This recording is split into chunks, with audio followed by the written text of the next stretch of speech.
নির্যাতন করে মুসলমানদেরকে কখনো দাবিয়ে রাখা যায় নাই। কোরআনের জন্য তারা জীবন দিয়েছে, বাতিল শাসকের কাছে মাথা নত করে না। তার বাস্তব প্রমাণ আমাদের কোরআনের পাখিগুলো। জোরে বলেন, জোরে বলেন, জোরে বলেন। বাস্তব প্রমাণ আমাদের চোখের সামনে দেখে ফেলেছি। আব্দুল্লাহ ইবনে মাসউদ বলল, আবু জেহেল তুমি আমাকে মেরে ফেললে আমার কোনো চিন্তা নাই, আমি জান্নাতে চলে যাব। তোমার ফুৎকার দিয়ে কোরআনের বাজে কেলি বাজতে পারবে না, কারণ আমি বিদায় হয়ে যাব, আমার জায়গায় দাঁড়াবে আমার ৭১ জন ভাই বোন। সুবহানাল্লাহ কয় না কেন? কয়জনকে মারবা? এরা মনে করেছিল এক সাইদিকে বিদায় করতে পারলে ইসলামের কথা আর কেউ বলবে না।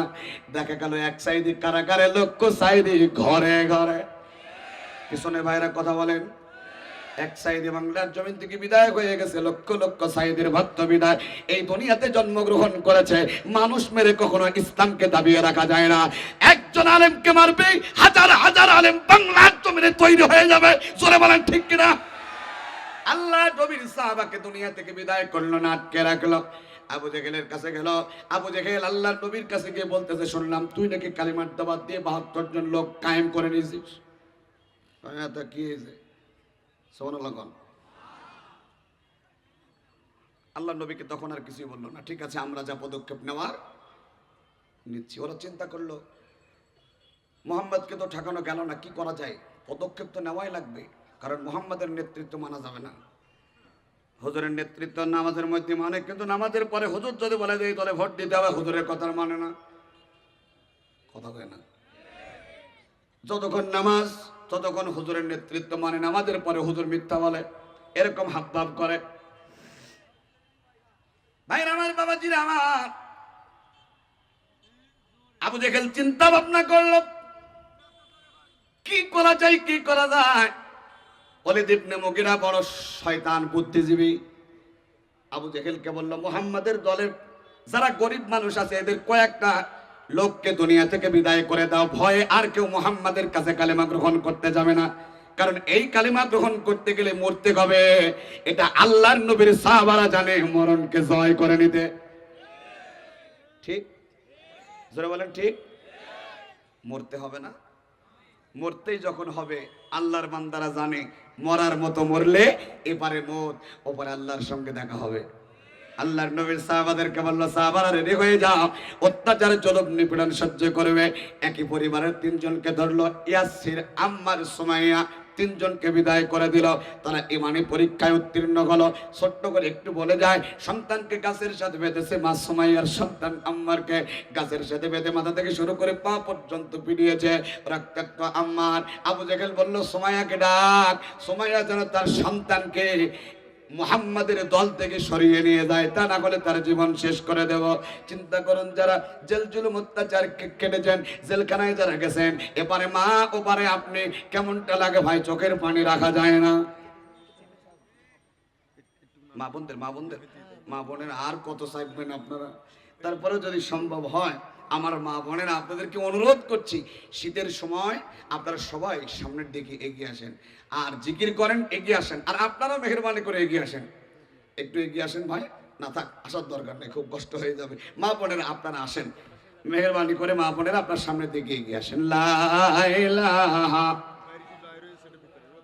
যারা ভাই আপনারা যারা বাইরে আছেন, ভিতরে অনেক জায়গা আছে, মেহেরবানি করে আসেন। এই সৌন্দর্য মণ্ডিত করার দায়িত্ব আপনাদের। আল্লাহ আপনাদেরকে কবুল করেন, বলেন আমিন। জোরে বলেন আমিন। লা ইলাহা।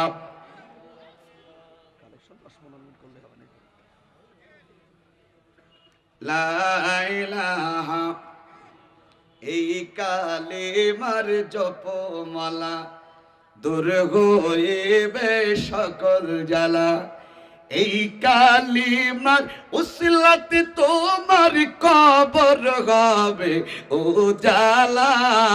লা ইলাহা। কষ্ট হচ্ছে ভাই?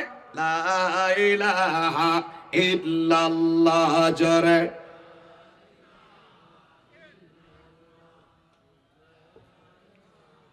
ইল্লাল্লাহ। লা ইলাহা মুহাম্মাদুর রাসূলুল্লাহ। সকলে জবান খুলে বলুন সাল্লাল্লাহু আলাইহি ওয়াসাল্লাম। ভাইরা আমার নবীজি মুহাম্মদ সাল্লাল্লাহু আলাইহি ওয়াসাল্লাম সাহাবাদেরকে রেডি করলো, এই মুহূর্তে তোমাদের দুনিয়া থেকে বিদায় করে দেবে। মা সুমাইয়া কলিজার টুকরা সন্তানের সামনে গিয়ে বললেন, ও আমার কলিজার টুকরা সন্তান, তোমার জীবনের জন্য আবু জেহেলের কাছে মাথা নত করো, জীবনটা ভিক্ষা চাও নাকি? জি,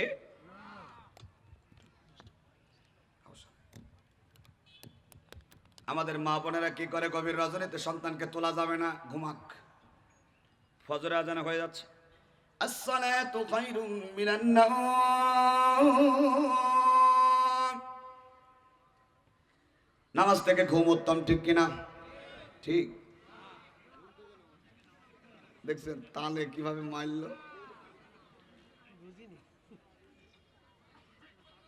পাবলিক বড় মারাত্মক, সব জায়গায় ঠিক। নামাজ থেকে ঘুম উত্তম তাদের জন্য যারা নামাজ পড়ে না, ফজরের আযান কানে যায় না, সন্তান ঘুমায়, ও বা আপনার দায়িত্ব আছে, আপনার সন্তানকে যতই কষ্ট হোক না কেন সন্তানকে তুলে দেন, প্রচন্ড শীতে নামাজ পড়ুক, কষ্ট করুক, জাহান্নাম থেকে মুক্ত হয়ে যাবে, ঠিক না বেটে? আর আমরা চিন্তা করতেছি না না না বাবা ঘুমা, বাপ ঘুমা, ছেলে আমার সারা রাত মোবাইল টিভি কষ্ট করেছে, ছেলে একটু ঘুমা। কলিজার টুকরা সন্তানের প্রতি ভালোবাসা থাকবে, অবশ্যই ভালোবাসা থাকবে, কিন্তু এমন ভালোবাসার দরকার নাই যে ভালোবাসায় জাহান্নামে নিয়ে চলে যাবে। কলিজার টুকরা সন্তানের সামনে গিয়ে মা সুমাইয়া বলল, আমার কলিজার টুকরা সন্তান, আমরা একই পরিবারে তিনজন, আমি, তুমি আর তোমার আব্বা, আমাদের মধ্যে তুমি আগে ইসলাম ধর্ম গ্রহণ করেছ, আল্লাহ রাব্বুল আলামিন তোমার পরীক্ষা আগে নিচ্ছে। আমি মা আমার সন্তানকে অবশ্যই আমি ভালোবাসি, মা তার সন্তানকে ভালোবাসে কিনা? আরে মায়ের সামনে যদি কোনো সন্তান অসুস্থ হয়ে যায়, বাবার সামনে সন্তান যদি অসুস্থ হয়ে যায়, বাবা মা কখনো ভালো থাকে না। আখানে একটি অক্ষর, মা দুনিয়ার সমস্ত মহব্বত একটি অক্ষরের ভিতরে আছে। মা বাবা এত কষ্ট করে মানুষ করে, বিয়ের পরে আগে এক সপ্তাহের মধ্যে মা বাবাকে ভুলে যায়।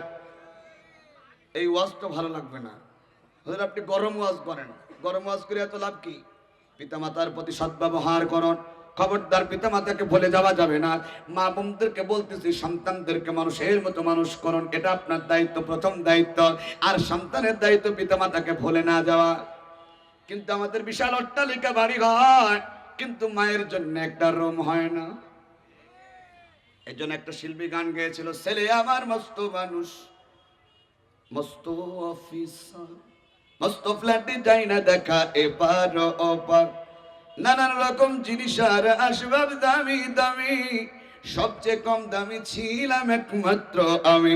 ছেলের আমার প্রতি অগাধ সম্ভ্রম, আমারও ঠিকানা তাই বৃদ্ধাশ্রম। যারা মা বাপকে বৃদ্ধাশ্রমে রাখে, ওরা বৃদ্ধাশ্রম পদ পাবে না, সার করতে মরা লাগবে, কথা কয় না। খবরদার পিতামাতাকে কষ্ট দিন না। আমার মা বোনেরা, সন্তানদেরকে ভালোবাসেন, কিন্তু জাহান্নামে দিয়েন না। আপনার ভালোবাসা যেন সন্তান জাহান্নামে না যায়, আপনার দায়িত্ব আছে। কলিজার টুকরা সন্তানকে বললো, আমার কলিজার টুকরা সন্তান, আবু জেহেল তোমাকে মারতেছে, তোমাকে মারতেছে না, ওটা আমারে মারে, কিন্তু আমার কিছুই করার নাই, তুমি ইসলামের জন্য আল্লাহ তাআলা তোমাকে কবুল করেছে। খবরদার, জীবন থাকা পর্যন্ত আবু জেহেলের আইন মানা যাবে না। কোরআনের পথ ছেড়ে এক চুল পরিমাণ তাগুতের পক্ষে যাওয়া যাবে না। আবু জেহেল বলল, এটা মা না ডাইনি? হায় রে, তুই মা না ডাইনি? বললো, আমি মা, আমার সন্তান এখন জান্নাতের মধ্যে চলে যাবে। একই পরিবারের তিনজনকে তারা মারলো। আল্লাহ রাব্বুল আলামিন তিনজনকে শাহাদাত হিসেবে, শাহাদাত বরণ করার শহীদ মর্যাদা আল্লাহ তাআলা দান করলেন, বলেন সুবহানাল্লাহ। গোটা মক্কা নগরীতে ছড়িয়ে পড়লো, মুহাম্মাদের তিনটা লোক আবু জেহেল মেরে দিয়েছে। এই তিনটা লাশ নিয়ে ওই এলাকার, ওই মক্কা নগরীর 11 জন ধনাঢ্য কোটিপতি আল্লাহর নবীর ওই সাহাবার তিনজনের লাশ নিয়ে চলে গেল আবু জেহেলের বাড়িতে। আবু জেহেল, এই তিনজনের অপরাধ কি বলো তো? তাদের অপরাধ কি? রাজাকার। তাদের অপরাধ কি? কোরআনের সত্য কথা বলা, আর কোরআনের সত্য কথা বললে কোন একটা অপবাদ দেবে কি দেবে না? আস্তে তেলাওয়াত করার কারণে একই পরিবারের তিনজনকে শেষ করলো। আবু জেহেল ওই 11 জন ব্যক্তিকে বলল, তোমরা কোন উদ্দেশ্য হাসিলের জন্য এসেছ? এই 3 জনকে মেরেছি মুহাম্মাদের দল গ্রহণ করার কারণে, এর পক্ষে যারা নেবে তাদেরকে দুনিয়া থেকে বিদায় করে দেব। 11 জন ব্যক্তি বলল, হ্যাঁ আমরা তো সেজন্যই এসেছি, তোমার তো অনেক পাওয়ার। ও আবু জেহেল, তোমার পাওয়ার কেমন সেটা আমাদের একটু দেখার দরকার। আজকে আমরা মুহাম্মাদের দলে এই 11 জন কোটিপতি কালেমা গ্রহণ করব, তোমার পাওয়ার থাকলে আমাদের দেখাও। মারহাবা জোরে খান। এত আস্তে হলে হবে না মারহাবা। মারলো কয়জন? বেড়ে গেল কতজন? কয়জনকে মারবা? কয়জন সাইদিকে বিদায় করলে মনে করবা বাংলার জমিন থেকে ইসলাম বিদায় হয়ে যাবে? না না না, এক সাইদি বিদায়ক হবে, লক্ষ সাইদি বিদায়ক হবে, কোটি কোটি সাইদির ভক্ত বাংলার জমিনে তৈরি হয়ে যাবে। ওরা চেষ্টা করেছিল আল্লাহর নবীর উত্তরসূরিদেরকে বদনাম রাজাকার মৌলবাদ দিয়ে দুনিয়া থেকে বিদায় করার। আমার আল্লাহ তাআলা বলেন, অত ইজ্জুমান তাশা অত জিল্লুমান তাশা, ইজ্জত দিই আমি আল্লাহ, আমি যাকে ইজ্জত দিই কারাগারের মধ্যে থাকলেও ইজ্জত দিই। আমি আল্লাহ যাকে বেইজ্জতি করি, ক্ষমতার দাপট যতই দেখাক না কেন তাকে আমি আল্লাহ বেইজ্জতি করতে পারি। আমার সে আল্লাহ এখনো আছে না নাই? ক্ষমতার মালিককে মারলো 3 জন, বেড়ে গেল 11 জন। আবু জেহেলের মাথা গরম হয়ে গেল, এত চেষ্টা করছি মুহাম্মাদের ওই বাতিটা নিভিয়ে দেওয়ার জন্য, আমরা কেন পারতেছি না? ভীষণ টেনশন নিয়ে বাড়িতে চলে গেল। আবু জেহেলের স্ত্রীর নাম কি জানেন? নাকেরা। নাকেরা নাকেরা নাম কি? নাকেরা। গিয়ে মারাত্মক টেনশন হয়েছে, ভাই কেমন আছেন? স্বামী খুব টেনশন মনে হচ্ছে আপনাকে, কি হয়েছে? ওই মুহাম্মাদের দলে তো লোক বেড়ে যায়, কিভাবে বাধা দেওয়া যায়? যত বাধা দেয় তত লোক হয় বেশি, ঠিক না? এই বাংলাদেশে যারা কোরআনের কথা যারা বলেছিল, যাদের মাহফিলে বেশি বাধা তাদের মাহফিলে লোক বেশি। মিজানুর রহমান আজারির মাহফিলে বাধা দিয়েছিল, বাংলার জমিন থেকে বিদায় করে দিয়েছিল যারা, তারা আজ বাংলার জমিনে অনেকেই নাই, অনেকে পৃথিবীর জমিন থেকে বিদায় হয়ে গেছে। আবার নতুন করে ষড়যন্ত্র চলছে, ঠিক কিনা? গতকালকে একজন তথাকথিত পীর বলেছে, ওই কি বলে, মিজানুর রহমান আজারের মাথা নিয়ে আসতে পারলে 10 লাখ টাকা দেব। বাংলার জমিনে যদি উমরের শাসন থাকতো, এই জালেমের বাচ্চা, এই জানোয়ারের বাচ্চা তো পীর হতে পারে না, পীর নামে কলঙ্ক। ওর অবশ্যই সাথে সাথে অ্যাটাক করার দরকার ছিল। আমাদের ইমানের চেতনা দিয়ে বলতে চাই, জীবন থাকবে যতক্ষণ পর্যন্ত, ওলামায়ে কেরামের জন্য জীবন দেব ততক্ষণ পর্যন্ত। মিজানুর রহমান আজারের বিপক্ষে কথা বলার কারণে অবশ্যই তার শাস্তি বাংলার জমিনে হতেই হবে। 24 ঘন্টা আলটিমেটাম দিয়েছিল, এখন কি অবস্থা আপডেট জানি না। আগামীতে এরকম চেষ্টা করেন না, তবে মনে রাখবেন এটাই বাস্তবতা। নবীজি যতদিন মিষ্টি কথা বলেছেন ততদিন সবার ভালো লেগেছে। যতদিন পর্যন্ত আল্লাহ নবীজি সত্য কথা যখনই বলেছে, আবু জেহেলদের বিপক্ষে চলে গেছে। আবু জেহেল বারবার চেষ্টা করবে এরকম বিপক্ষে কথা বলার জন্য। কোরআনের পক্ষের মানুষগুলো সত্য কথা যখন বলবে, আবু জেহেলের মাথা গরম হয়ে যাবে। আজারি সাহেব এত ভদ্র মানুষ, আমি মনে করলাম এই লোকটার মনে হয় শত্রু তৈরি হবে না। পরে দেখা গেল যখনই হক কথা শুরু করে দিয়েছে, উনি আর ভদ্র নাই, তখন অভদ্র হয়ে গেছে। বলেছে না ওরা, কোরআনের কথা বললে এরকম বিরুদ্ধাচরণ করবে এই কাফেরের বাচ্চারা। বেড়ে গেল কতজন? 11 জন। স্ত্রী বলল, আমি একটা বুদ্ধি শিখিয়ে দিচ্ছি, এই বুদ্ধি মতো কাজ করলে আর কেউ কালেমা গ্রহণ করতে যাবে না। কি বুদ্ধি? মনে রাখবেন, নারীর কলা কৌশল কিন্তু খুব একটা ভালো না, ভয়ানক অবস্থা হয়। তবে সব নারী না, ওই নারী যারা আছে তারা, ওই নারী মানে নাকের আর গোষ্ঠী যারা আছে। বুদ্ধি দিল, কি বুদ্ধি কয়? মুহাম্মদকে শেষ করে দিলে কেমন হয়? একবারে মাঝখানের স্ট্যাম্পটা, এদিক ওদিক কিছু করার দরকার নেই। যেখান থেকে পানি উঠছে ওই জায়গাটা বন্ধ করে দিলে তারা পানি উঠবে না। মুহাম্মদ কালিমার দাওয়াত দিচ্ছে, আরে তোমরা কেমন রাজনীতি করো যে মুহাম্মদকে শেষ করতে পারছো না, মুহাম্মদকে শেষ করে দাও। আবু জেহেল বলতেছি, এত গুড় আজের না ভাই, ভাষা আবার খারাপ হয়ে গেল না তো? ওই একবার ওয়াজ করতে গিয়ে বিপদে পড়ে গেলাম, মানে ওই এলাকার গালি আর আমার এলাকার বলি, মহা বিপদ। মুহাম্মদকে তুমি মারতে চাইবা, তুমি স্ত্রীর মতো থাকো, খুব বেশি কথা বলো না। বলছি এই জন্য তো তোমাদের বুদ্ধি দিতে চাই না। কাফেরদের সাথে আলাপ করলো, স্ত্রী তো এই কথা বলতেছে, কি করা যায়? কাফেররা বুদ্ধি দিল, বুদ্ধি খুব একটা খারাপ না, তবে মুহাম্মদকে মারবে কিনা? মারার লোকটা আর খুঁজে পায় না। একটা মানুষকে মারবে, এই মারার লোকটা খুঁজে পায় না। টেনশন দূর হয় না, আবার বাড়িতে গেল, স্ত্রী বলতেছে, কেন উমর কি মরে গেছে নাকি? উমর কি তোমার কথা ইদানিং আর শোনে না? তখন কিন্তু উমর কালেমা গ্রহণ করেনি। উমর কি চুপ পালিয়ে গেছে? কয় না উমর আছে, কয় উমরকে পাঠাও। উমর তো মাতাল, উমরকে পাঠাইলেই মনে হয় মাথাটা আনতে পারা যাবে, একটা মাথা কোনো ব্যাপার না। উমরকে ডাকলো। এই ইতিহাসটুকু আপনারা জানেন, ওটা আমার বলার প্রয়োজন নেই। শুধু মনে রাখেন, উমর মাতাল হলেও মাতালকে তাল বানিয়ে দিতে পারেন যিনি, তিনি হচ্ছেন আমাদের আল্লাহ। বাস্তবতা দেখেন, একটু পরে কি হয় ঘটনা। খারাপ লাগতেছে কথা? খারাপ তো লাগবে ভাই। আমার বাবা জিরা, আমার হযরত উমর আসতে আমার দিকে তাকান। উমরকে বললো, উমর একটা মাথা নিয়ে আসতে হবে। মাথা তো তুমি কতই নিয়ে আসলা, আজকে একটা মাথা আনতে হবে। ওই কি দিবা? দেখেন, লোভ মানুষকে নিকৃষ্ট বানায়। কি দিবা? কয় 100টা উট দেব, মাথাটা আনার পরে তুমি যা চাবা তাই দেব। ওমর চলে গেল আল্লাহর নবীর মাথা আনতে। ভাইরা জবাব দেন তো, উমর আল্লাহর নবীর মাথা আনতে কি পেরেছিল? না নিজের মাথাটা আল্লাহর নবীজির কাছে জমা দিয়েছিল? আবু জেহেল বসে আছে, আমার দিকে তাকান, আমার সময় নেই এই জন্য কাহিনী বলতে পারছি না। আবু জেহেল বসে আছে এরকম একটা উঁচু জায়গায়, মানে চেয়ারে বসুক আর যাই বসুক একটা উঁচু জায়গায় বসা আছে। এই ডান পা, আমার দিকে তাকান, এই ডান পা বাম পায়ের উপরে তুলে এইভাবে নড়ায়। কিছু লোক আছে না এরকম অভ্যাসের, মানে ঠ্যাং নড়ানো অভ্যাস। এখন আবু জেহেল একা একা বসে আছে, চিন্তিত আছে যে ওমর কখন আসবে। ডান পা বাম পায়ের উপরে নাচাচ্ছে ঠিক আছে, কিন্তু ডান পায়ের যে স্যান্ডেলটা ওটা নিচে পড়েছিল, মানে নিচে ফেলে তুই বাম পায়ের উপরে নাড়াইয়া চিন্তা করতেছে উমর কখন আসবে, উমর কখন আসবে, উমর কখন আসবে। একজন লোক এসে বলতেছে, আবু জেহেল খুব চিন্তিত মনে হচ্ছে আপনাকে, কি হয়েছে? কয় আমি উমরকে পাঠিয়েছি মাথা আনার জন্য। উমর তো মাথা আনলো না। সেই লোকটা বললো, আমি শুনলাম, আমি ঠিকঠাক জানি না, কিন্তু আমি শুনলাম মোহাম্মদের কাছে নাকি ওমর কালেমা গ্রহণ করে বেরিয়েছে।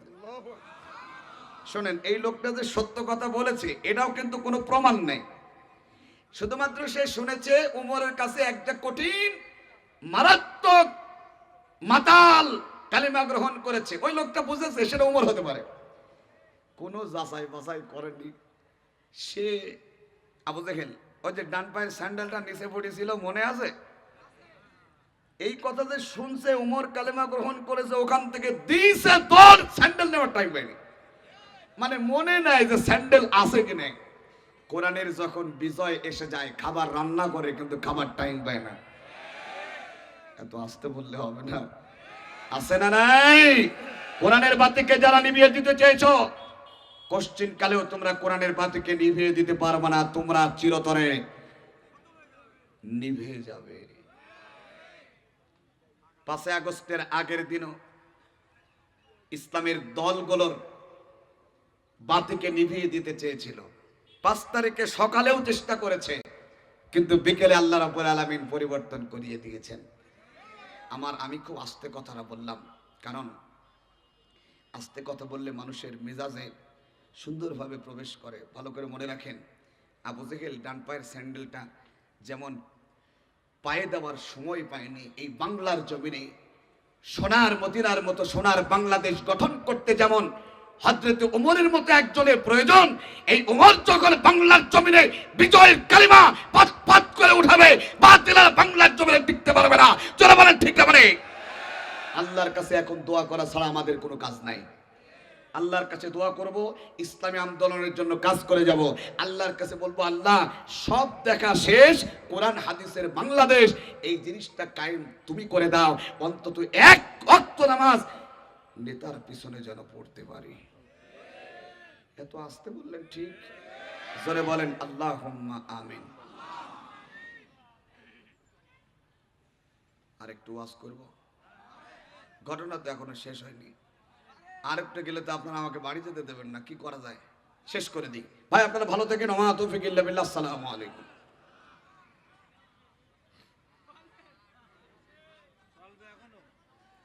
যার সময় দেওয়া আছে এখনো 25 মিনিট বাকি আছে, আমি কি চালাবো?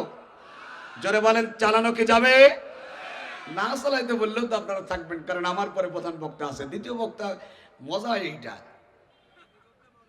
তবে ওই যে প্রথম থেকে গুছিয়ে গুছিয়ে আমি নিয়ে আসলাম, প্রধান বক্তা এসে ওয়াজ করবেন, এটাও সফলতা। আমি যদি আজকে ভাইয়ের মাহফিলে লোক গুছিয়ে না দিই, ভাই আবার আমার এলাকায়, ভাইয়ের এলাকায় আমি গেলে ভাই আবার দেবে না, এটাই স্বাভাবিক ব্যাপার, ঠিক না? তো এটা আমাদের কাজ, এটা আমাদের দায়িত্ব। আল্লাহ তাআলা এই যে এই মানুষটার জন্য আমি আজকে আসতে পেরেছি। দ্বিতীয় বক্তা হয়ে ওয়াজ করা খুব কম হয়, আলহামদুলিল্লাহ। আমরা একটু আজকে আগে ভাগে বাড়ি যেতে পারবো, আলহামদুলিল্লাহ। ভাইরা আমার, উমর কালিমা গ্রহণ করে ফেললো। আবু জেহেল বাড়িতে গিয়ে এক থাপ্পড় নাকে রাখে, এই বিয়াদব, তোর কথা মতো চলে আজ উমর শেষ। মেয়ে মানুষের বুদ্ধি নেন ভালো, কিন্তু খুব বেশি বুদ্ধি নিলে সামনে আগাতে পারবেন না। জোরে বলেন ঠিক না বেঠি? মানে ওই নাকেরার মতো বুদ্ধি দেয়। সংসার চালানোর জন্য স্ত্রীর কথার বাইরে যেন না, সংসার আগুন ধরে যাবে। মা বোনেরা বলতেছে এরকম হুজুরি আমাদের দরকার। মা বোনদেরকে বলি খবরদার স্বামীর বিরুদ্ধাচরণ করেন না, তাহলে আবার জাহান্নামে যাওয়া লাগবে। এবার আপনারা চাচ্ছেন এরকম হুজুর আমাদেরও দরকার। আমরা ওই রকম হুজুর হতে চাই, যাতে করে সবার কথাটা একত্রে করে একটা সমাধান দিতে পারি। আল্লাহ আমাদের তৌফিক দান করুন। দেখেন ঘটনা কি ঘটলো। আবু জেহেল এখন নবীর দলে, নবীকে হযরত ওমর এখন নবীর দলে। হযরত ওমর বললেন, হুজুর এতদিন গোপনে দাওয়াত হয়েছে, এখন কোনো গোপনে দাওয়াত হবে না, যা হবে ওপেন। সুবহানাল্লাহ। আগামীকাল সকালবেলায় বলবে। আগামীকাল মাহফিল আছে নাকি? না আজকে তো শেষ, তো আগামী সকালের জন্য রাখবেন কেন? এখনই বলেন সুবহানাল্লাহ। ভাইয়ের আমার,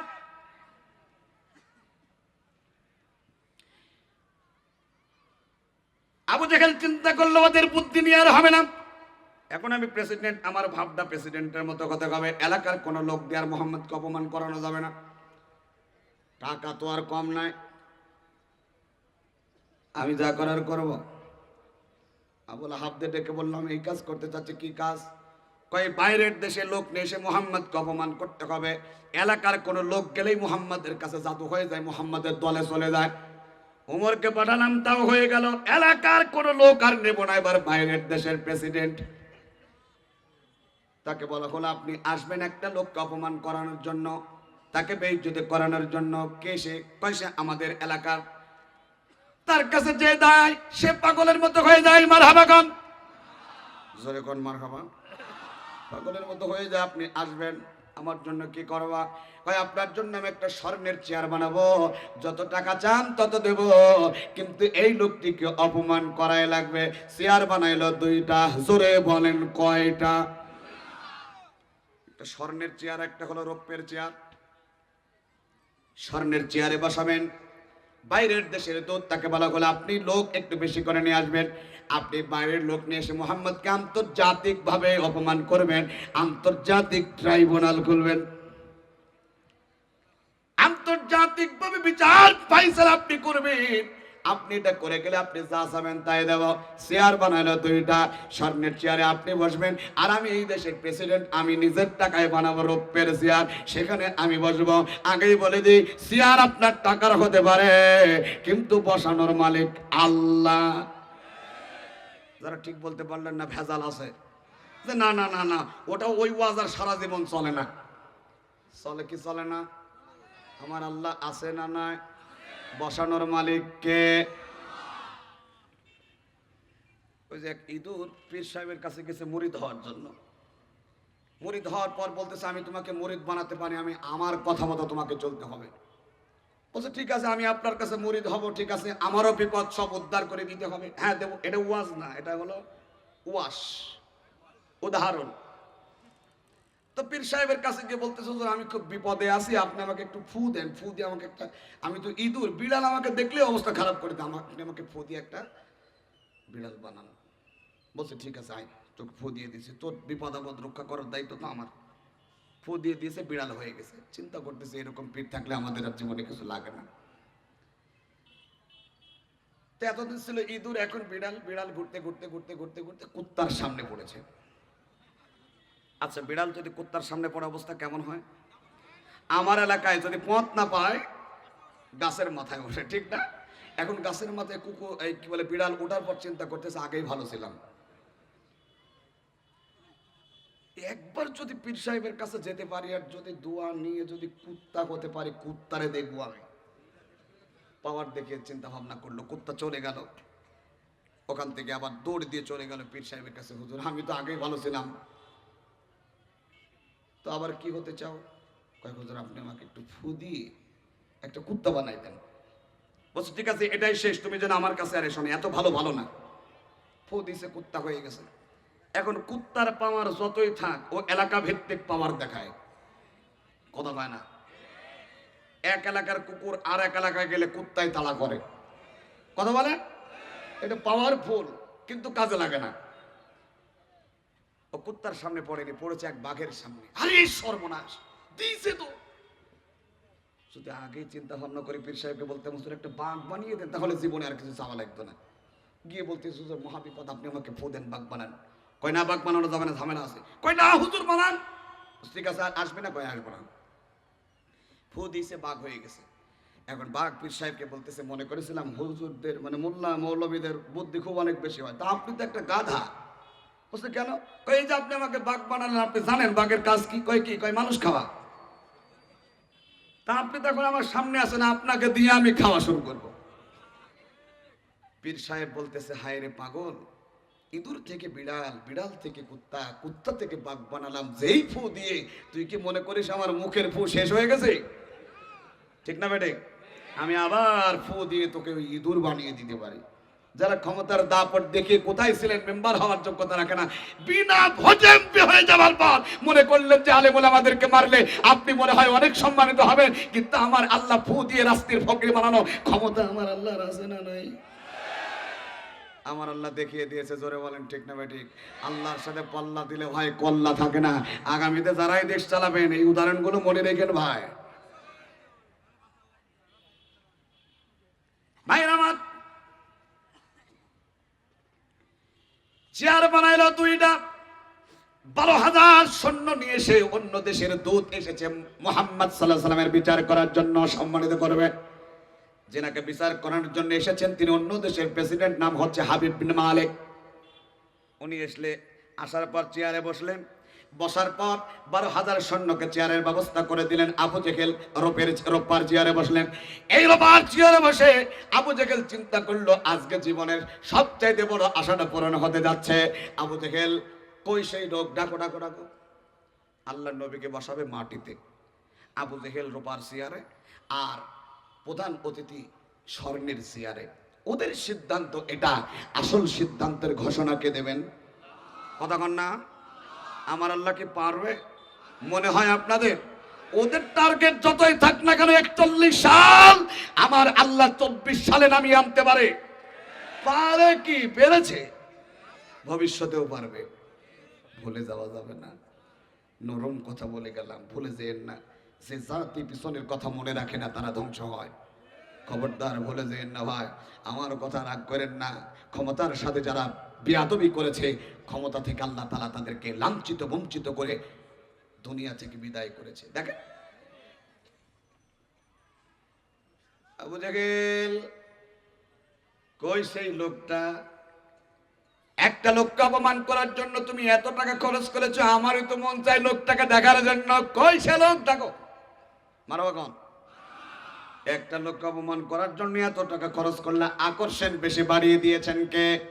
আমার আল্লাহ তাআলা তার হাবিবকে জানিয়ে দিল, হাবিবকে চিন্তা করার কোনো কারণ নাই। আলাম ইয়াজিদকা ইয়াতীমান ফাআওয়া, আমি তোমাকে এতিম অবস্থায় এই পর্যন্ত নিয়েছি, আমি তোমার সাথ ছেড়ে যাই নাই, আমি তোমার সাথ ছেড়ে কখনো যাব না। আমরা সেই আল্লাহর ইবাদত করতে রাজি আছি না নাই? এমন দল করবেন না যেই দলের নেতা কর্মীদের থুয়ে পালিয়ে যায়। যদি দল করেন আল্লাহর জন্য করবেন। কার জন্য? আপনি যদি আমাকে ভালোবাসেন আল্লাহর জন্য ভালোবাসবেন, কারণ আমি আল্লাহর কথা বলছি।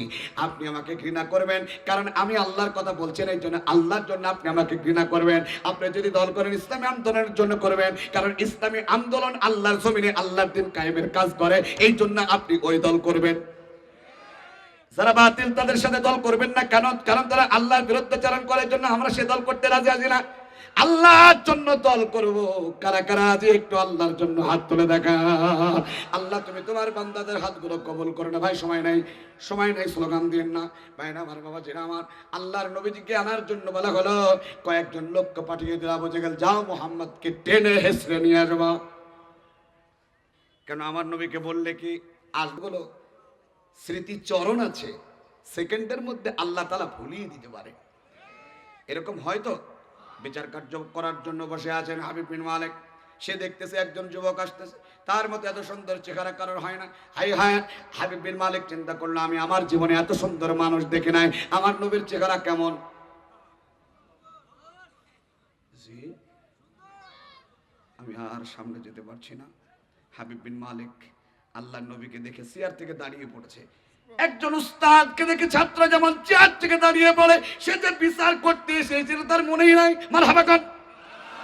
আল্লাহর নবীকে দেখে হাত বাড়িয়ে দিয়েছেন হাবিব বিন মালিক। আল্লাহর নবী হাতে হাত দিয়ে হাবিব বিন মালিক এক টান দিয়ে তুলে ফেলেছে আল্লাহর নবীকে।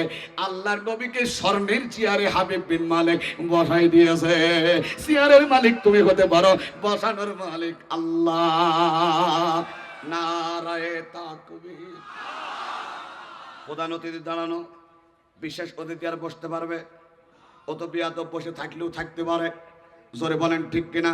ওরে কেউ সম্মান করে না, যেন নিজের টাকায় চেয়ার বানাইছে। প্রধান অতিথি দাঁড়ানো, আবু জেহেল চিন্তা করলো প্রধান অতিথি দাঁড়ালো, এখন আমি কি করব? আস্তে করে দাঁড়িয়ে পড়েছে।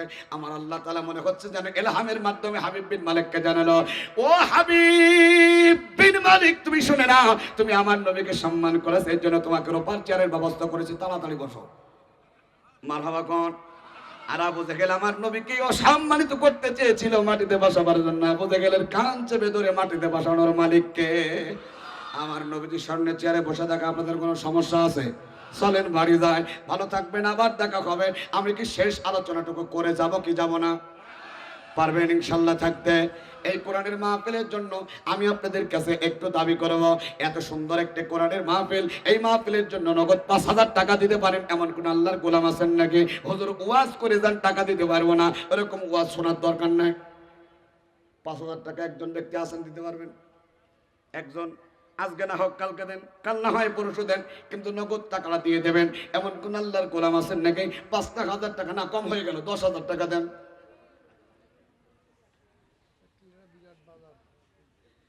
বিরাট বাজার, এই বাজারের অসংখ্য মানুষ আছেন আল্লাহর কোরআনের মাহফিলের জন্য দান করতে চান, কিন্তু সুযোগ হয় না। ও ভাই, আপনার থাকলে যে আপনি দান করতে পারবেন বিষয়টা এরকম নয়। আল্লাহর গোলামেরা সুযোগ এসেছে, আগামী কালকে বাঁচবো কিনা বলতে পারি না। আল্লাহর কোনো গোলাম আছেন নাকি কোরআনের সমর্থনে, কোরআনের সম্মানার্থে আপনারা 5,000 টাকা একজন ব্যক্তি দান করবেন? যখন আমি আগামী কালকে 5,000 টাকা দেব, এই 5,000 টাকায় আপনার জীবনে খুব ভালো কিছু হবে না, কিন্তু আল্লাহর কোরআনের জন্য দিলে ছেলেরা আগামীতে সুন্দর করে মাহফিল দাওয়াত দিতে পারবে, মাহফিলের ব্যবস্থা করতে পারবে। আল্লাহর কোনো গোলাম আছেন 5,000 টাকা দেওয়ার জন্য কেউ আছেন নাকি ভাই? ওই আমি কালেকশনের বক্তা না, আমি বরণীয়তা, কিন্তু আপনারা দিলে আমাদের চাইতে সমস্যা নেই। নারায়ে তাকবীর। দেখেন, টাকাও দেবে না, মারহাবা বলবে না। মারহাবা জোরে কোন? আজকের মাহফিলের সম্মানিত সভাপতি সাহেব 5,000 টাকা দান করেছে, জোরে কোন মারহাবা। আল্লাহ তুমি আবার প্রিয় রাহবারকে তুমি কোরআনের জন্য কবুল করে নাও। আজকের মাহফিলে যেমন সভাপতি হিসেবে তিনাকে তুমি কবুল করেছো আল্লাহ, জান্নাতের মধ্যে আল্লাহ তুমি তোমার বান্দার জন্য সুন্দর একটি জায়গার ব্যবস্থা করে দিও, বলেন আমিন।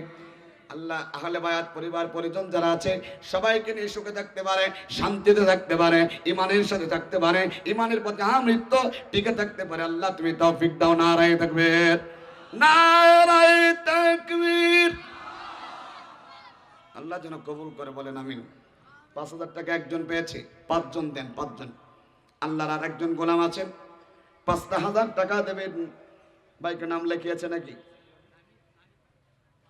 নাহিদ, নাহিদ হাসান, পাটকেলঘাটা টেলিকম আছেন উনি? নাহিদ হাসান ভাই, একটু হাত তোলেন না ভাই।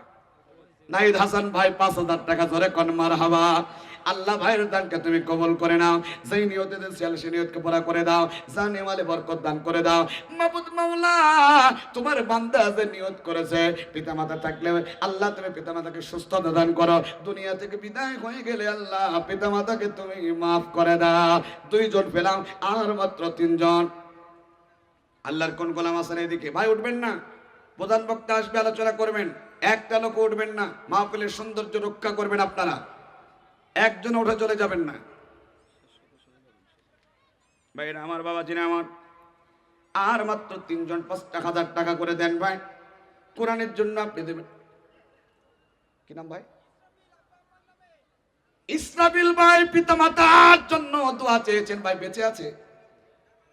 আহারে পিতামাতা দুনিয়া থেকে বিদায় হয়ে গেছে, ইসরাফিল ভাই 5,000 টাকা দান করে গেল গো আল্লাহ, পিতামাতার কবরের আযাব মাফ করে দাও। মা তুমি আমার আগে যেও না গো মরে, আমি কেমন করে দেব মাটি তোমারই কবরে, আমি কেমন করে দেব মাটি তোমারই কবরে। মা তুমি আমার আগে যেও না গো মরে। জোরে জোরে বলেন আল্লাহুম্মা আমিন। আল্লাহ ইসরাফিল ভাইয়ের মা বাবা দুনিয়া থেকে বিদায় হয়ে গেছে, আল্লাহ তুমি মাফ করে দাও। 5,000 টাকা দান করলো যারা, জানে মালে বরকত দাও তার। আর মাত্র 2 জন। দেন ভাই নাম লেখান ভাই, তাড়াতাড়ি নাম লেখান। আপনি চাইলে দান করতে পারবেন না, আল্লাহ তাআলা আপনার দানকে কবুল করছে তাই আপনি বলতে পারছেন। আর মাত্র 2 জন 5,000 করে 10,000 টাকা দান। 5,000 আর একজন আল্লাহর কোন গোলাম আছেন, আল্লাহকে তুমি কবুল করে নাও। যারা হাত তুলতেছে 5,000 টাকা ভাই, একটু যদি বুকের মধ্যে চিনচিন করে অ্যাম্বুলেন্স ভাড়াও হবে না। এই দানের কারণে আল্লাহ রাব্বুল আলামিন অনেক বিপদ আপদ থেকে হেফাজত করেন। ও আল্লাহর গোলামেরা 5,000 টাকা দান করবেন। আর মাত্র 2 জন 10,000। তাড়াতাড়ি হাত দেখতে চায়। প্রধান বক্তা এখনই চলে আসবে, আর মাত্র 5 মিনিটের মধ্যে প্রধান বক্তা চলে আসবে। যদি একটু তাড়াহুড়া করে দেন আমি আলোচনা করতে পারবো না, হলে আজকের মতো মাফ করবেন। 10,000 টাকা 2 জন ভাই প্লিজ আপনারা দেন। 2টা হাজার কি বলে 2 জন 10,000 টাকা দেবেন। আল্লাহর কোন গোলাম আছেন? আর মাত্র 5,000 একজন। আল্লাহ তুমি কবুল করো। জোরে বলেন আমিন। মানে আমি আসতে বলছি, আপনারা আসতে বলছেন তাই তো? আসলে জোরে বলি, জোরে বলেন আমিন। এটা বলবেন যে আপনি জোরে বললে আমরা জোরে বলবো। আল্লাহর কোন গোলাম আছেন? 5,000 টাকার মাত্র 2 জন দেবেন 10,000। আল্লাহ তুমি কবুল করে নাও, জানে মালে বরকত দান করে দাও। যে নিয়তে দান করেছে আল্লাহ সে নিয়তকে পুরা করে দাও। কোন জমিনের মাটি আমার হবে গোরস্থান, কাদের চোখের জলে আমি, কাদের চোখের জলে আমি পাবো পরিত্রাণ। কোন জমিনের মাটি আমার হবে গোরস্থান। আস্তে করে কোন মারহাবা। ভাই দেন না ভাই 10,000 টাকা একজন দেন। আমার বিশ্বাসের মধ্যে এমন কোন মানুষ আছে যিনি একজনই 10,000 টাকা দিতে পারে। আল্লাহ কবুল করলে দিয়েও দিতে পারে। আছে এমন আল্লাহর কোনো বান্দা? 10,000 টাকা দেবেন। আচ্ছা 5,000 করে দেন। 10,000 ভাই 5,000 টাকা অনেক বেশি টাকা না? একটু সময় নেন, প্রয়োজন 1 সপ্তাহ সময় নেন। 5,000 টাকা করে 10,000 টাকা।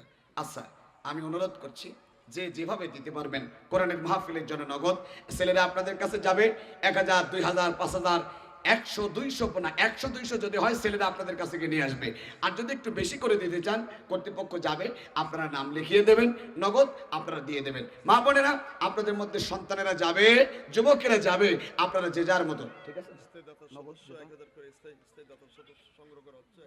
আচ্ছা আলহামদুলিল্লাহ, স্থায়ী দাতা সদস্য মানে আজীবনের জন্য এই মাহফিলটা হোক। আপনারা চান না ভাই এরকম সুন্দর একটি মাহফিল আগামীতে আপনারা প্রত্যেক বছরে 1,000 টাকা করে দেবেন? এমন আমরা তো 1,000 টাকা করে আগামী বছর পর্যন্ত অনেকেই দিতে পারি না ভাই? 1,000 টাকা করে দিতে পারবেন না ভাই? আজীবন সদস্য আপনি তো চান এই মাহফিলের জন্য। 2000 টাকা। পপুলার ক্লিনিক অ্যান্ড ডায়াগনস্টিক সেন্টারের স্বত্বাধিকারী ডক্টর নাজমুল হক, তাই তো? আলহামদুলিল্লাহ, তিনি 2000 টাকা প্রত্যেক বছরে এই মাহফিলের জন্য দেবেন। জোরে কোন মারহাবা। আল্লাহ ভাইয়ের দানকে কবুল করুন। একটু লিখে নেবেন 2000 করে। আচ্ছা 2000 করে দেন, সমস্যা নাই। 2000 করে আগামী বছরের মাহফিলের আগে আপনারা দিয়ে দেবেন। এই মাহফিলের শুরু হওয়ার আগে মেহেরবানি করে আপনারা টাকাটা সুন্দর করে কমিটির কাছে দিয়ে দেবেন, যে হুজুর কি ভাই আমি 2000 টাকা আমি যে নিয়তে দিলাম, আল্লাহ যেন আমার নিয়তটা কবুল করে, দুনিয়ার সমস্ত বিপদ আপদ থেকে আল্লাহ যেন হেফাজত করে, এরকম নিয়তে দেন ভাই। 2000 টাকা দিয়েছেন ডাক্তার নাজমুল হক সাহেব, আল্লাহ ভাইয়ের দানকে তুমি কবুল করে নাও। এইভাবে আমি 30 জন ব্যক্তি দেখতে চাই, তার মধ্যে একজন হয়ে গেছে 2000। আচ্ছা ছেলেরা যাচ্ছে ব্যাগ নিয়ে, আপনারা যে যা পারবেন কোরআনের মাহফিলের জন্য দান করবেন। লা ইলাহা। আচ্ছা 1000 করে নাম লেখান ভাই, 1000 করে নাম লেখান। একজন হাত তুলে বলেন যে হুজুর আমি 1000 টাকা করে দেবো। কি নাম? বরকতের ডিম হবে ইনশাল্লাহ। আল্লাহ তাআলার এমন কোন বান্দা আছেন 500 টাকা পারলে দিয়েছেন, আর ডিমটা নিয়ে যান বাড়ি থেকে ভেজে খাবেন, রোগ থেকে মুক্ত আল্লাহ এর উসিলায় করে দিতে পারে। বলেন আমিন। সে কোন বন্ধু বলো বেশি বিশ্বস্ত, কার কাছে মন খুলে দেয়া যায়, কার কাছে সব কথা বলা যায়, হওয়া যায় বড় আশ্বস্ত, তার নাম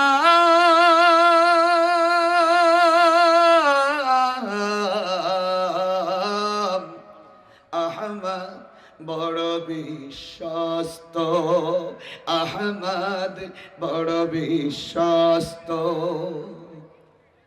মারহাবা কোন না, আমি জানি আর জোর নাই ভাই, থাক আমার দেখো ইনশাআল্লাহ। মারহাবা। 500 টাকা দিয়ে আমার এক ভাই একটা ডিম কিনেছেন, জোরে কোন মারহাবা। আল্লাহ টাকাও কবুল করো, ডিমও কবুল করো। আল্লাহ নিয়ত করেছে আল্লাহ এই ডিমটা ভেজে খাইলে দুনিয়ার সব রোগ মুক্ত তুমি করে দাও, রোগ থেকে মুক্ত স্বাধীন করে দাও, আল্লাহ তুমি শেফা দান করে দাও। বলেন আমিন। ভাই আমি বলবো গানটা। যে জন কখনো ব্যথা দিতে জানে না, যে জনকে বলি মুছে দেয় বেদনা, হৃদয়ের হাহাকার আপন করে নিতি আর কার বুক এত প্রশস্ত, মহানবী বলে তারে কেউ বা ডাকে, আমি ডাকি প্রিয়তম, সে আমার ধ্যান ভালোবাসা প্রেম, মধুময় মনোহর স্বপ্ন সম, যে জন করুণার অনুপম উপমা, যার মতো দরদি কোথাও আর মেলে না, যে জন করুণার অনুপম উপমা, যার মতো মরমি কোথাও আর মেলে না, জীবনের আঙিনায় আবাদ করে নিতি আর কার বুক এত প্রশস্ত, তার নাম আহমদ বড় বিশ্বস্ত।